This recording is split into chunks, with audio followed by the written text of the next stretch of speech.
पिछले वीडियो में आपने राष्ट्रीय बाल विज्ञान कांग्रेस के लिए प्रोजेक्ट कैसे बनाएं इसकी जानकारी प्राप्त की। इसका लिंक नीचे डिस्क्रिप्शन में देख सकते हैं। आइए अब हम प्रोजेक्ट बनने के बाद उसकी रिपोर्ट कैसे तैयार करें उसको समझते हैं। अपने पूरे अध्ययन को एक व्यवस्थित रिपोर्ट के रूप में तैयार कीजिए।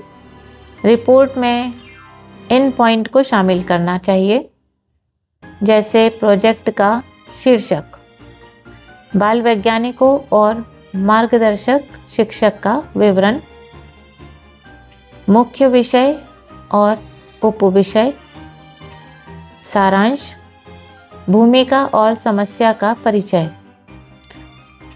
शोध प्रश्न, उद्देश्य, परिकल्पना, अध्ययन क्षेत्र, शोध विधि, नमूना चयन, सर्वेक्षण या प्रयोग की प्रक्रिया, अवलोकन और आंकड़े, तालिकाएं और ग्राफ, परिणाम और विश्लेषण, निष्कर्ष, समाधान और सुझाव, अध्ययन की सीमाएं, भविष्य की कार्य योजना, संदर्भ और आभार।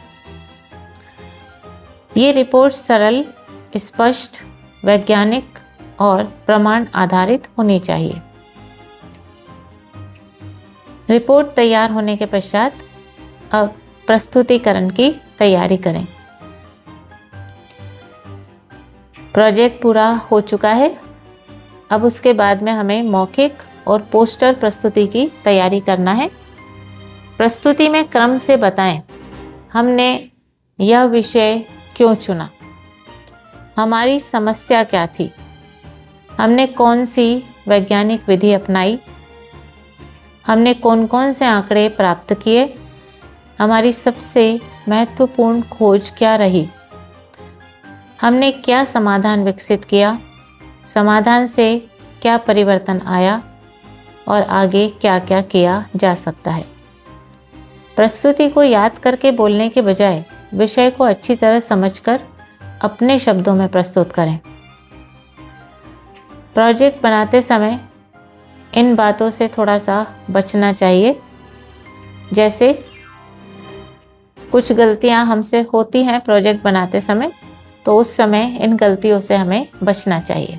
जैसे इंटरनेट या किसी पुराने प्रोजेक्ट की नकल ना करें, केवल मॉडल बनाकर उसे वैज्ञानिक प्रोजेक्ट न माने, बिना मापन के अनुमानित आंकड़े न लिखें, बहुत बड़ा और कठिन विषय न चुनें, किसी तैयार समाधान को अपना आविष्कार न बताएं, बच्चों के स्थान पर पूरा प्रोजेक्ट शिक्षक या अभिभावक न करें, परिणामों को मनचाहा दिखाने के लिए आंकड़े न बदलें, केवल सजावट पर ध्यान न दें, नकारात्मक या असफल परिणामों को न छिपाएं। अतः ये कह सकते हैं कि वैज्ञानिक ईमानदारी सबसे महत्वपूर्ण है। एक अच्छे एनसीएससी प्रोजेक्ट की विशेषताओं को और यहाँ पर हम देखते हैं। तो एक अच्छे एनसीएससी प्रोजेक्ट में स्थानीय समस्या होती है, स्पष्ट शोध प्रश्न होते हैं,